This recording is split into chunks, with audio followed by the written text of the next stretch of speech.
और मैं श्रुति। सऊदी अरब में एक राजकुमारी और उनकी बेटी को रिहा कर दिया गया है, जिन्हें करीब 3 साल से बिना किसी आरोप के कैद में रखा गया था। आपको बता दें कि मानवाधिकारों की मुखरता के साथ वकालत करने वाली और शाही परिवार की सदस्य राजकुमारी बसमा बिन्त सऊद बिन अब्दुल्लाजीज अल सऊद 57 वर्षीय हैं। मार्च 2019 में अपनी वयस्क बेटी सऊहूद अल शरीफ के साथ लापता हो गई थी। आपको बता दें कि उनके कानूनी सलाहकार हेनरी एस्ट्रोमेंट ने शनिवार को बताया कि दोनों को मनमानी कैद से रिहा कर दिया गया है और 6 जनवरी को वो जिहाद में स्थित अपने घर पहुंच गई थी। राजकुमारी ठीक है, लेकिन उन्हें चिकित्सकों की मदद लेनी होगी। मामले में सार्वजनिक रूप से कभी टिप्पणी न करने वाली सऊदी सरकार की ओर से अभी इस पर कोई बयान नहीं आया है। आपको बताते चले कि ह्यूमन राइट्स समूह ALQST ने ट्विटर पर बताया है कि बासमा बिन्त सऊद अल सऊद और उनकी बेटी सुहौद को रिहा कर दिया गया है। उन्हें जरूरत पड़ने पर स्वास्थ्य सुविधाएं नहीं मिली, जबकि उनकी हालत काफी खराब थी। हिरासत में रखने के दौरान उन पर कोई आरोप नहीं लगाया गया। आपको बताते चलें कि साल 2020 में राजकुमारी बसमा की सोशल मीडिया पर एक पोस्ट सामने आई थी। इसमें उन्होंने बताया था कि मुझे राजधानी रियाद में 1 साल से अधिक समय से कैद करके रखा गया है और मेरी तबीयत खराब है। उन्होंने वर्तमान शासक और अपने भतीजे क्राउन प्रिंस मोहम्मद बिन सलमान से रिहा करने की और चिकित्सीय देखभाल उपलब्ध कराने की मांग की थी। आपको बताते चलें कि उन्होंने दावा किया था कि मुझे बिना किसी आरोप के अल हायर जेल में रखा गया है, जहां कई अन्य राजनीतिक कैदी भी कैद करके रखे गए हैं। मुझे या मेरी बेटी को गिरफ्तारी के बारे में कोई कारण स्पष्टीकरण नहीं दिया गया है। राजकुमारी बसमा किंग सऊद दिवंगत की सबसे छोटी संतान है। जानकारी के अनुसार गिरफ्तारी के समय उन्हें इलाज के लिए विदेश जाना था।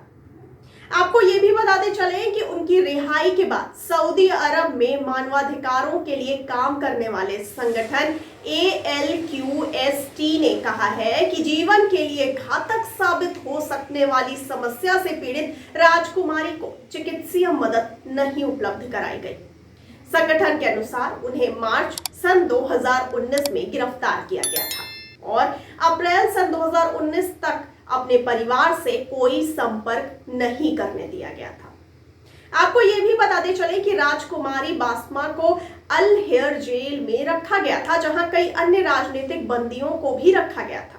राजकुमारी के परिवार वालों ने इस संबंध में 2020 में संयुक्त राष्ट्र को पत्र लिखकर गुहार लगाई थी।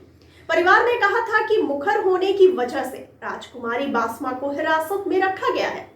पत्र में यह भी कहा गया है कि राजकुमारी बासमा को मोहम्मद बिन नाइफ का सहयोगी भी माना जाता है। और आइए अब विस्तार से जान लेते हैं प्रिंसेस के बारे में, लेकिन उससे पहले जानते हैं कि प्रिंसेस राजतंत्र की प्रखर विरोधी कैसे थी। आपको बता दें कि प्रिंसेस बासमा महिलाओं के अधिकार को लेकर लंबे अरसे से आवाज उठाती रही हैं और उन्होंने मीडिया में भी कई सालों तक काम किया है और लंदन में कई सालों तक रहने के दौरान उन्होंने अपना कारोबार भी शुरू किया था।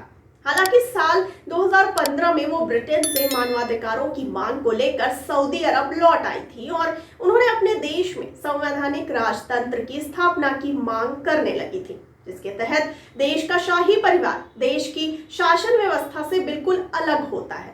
लेकिन प्रिंसेस बासमा की ये मांग सऊदी शासन को पसंद नहीं आई और साल 2019 में उन्हें गिरफ्तार कर लिया गया था।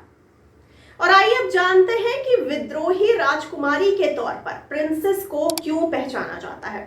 आपको बता दें कि सऊदी शाही परिवार के खिलाफ ही आवाज उठाने के लिए प्रिंसेस बासमा को सऊदी अरब की विद्रोही राजकुमारी के रूप में जाना जाता है। सऊदी अरब की दूसरी शहजादियां जहां अपनी शांत स्वभाव के लिए जानी जाती हैं, वहीं प्रिंसेस बासमा अपने तीखे तेवर के लिए विख्यात रही हैं और उन्होंने लंदन के स्कूल में पढ़ाई लिखाई की है। लिहाजा उनके जीवन पर ब्रिटिश समाज का काफी प्रभाव देखा जाता है और उन्होंने इस्लामिक रूढ़िवाद की भी आलोचना की है।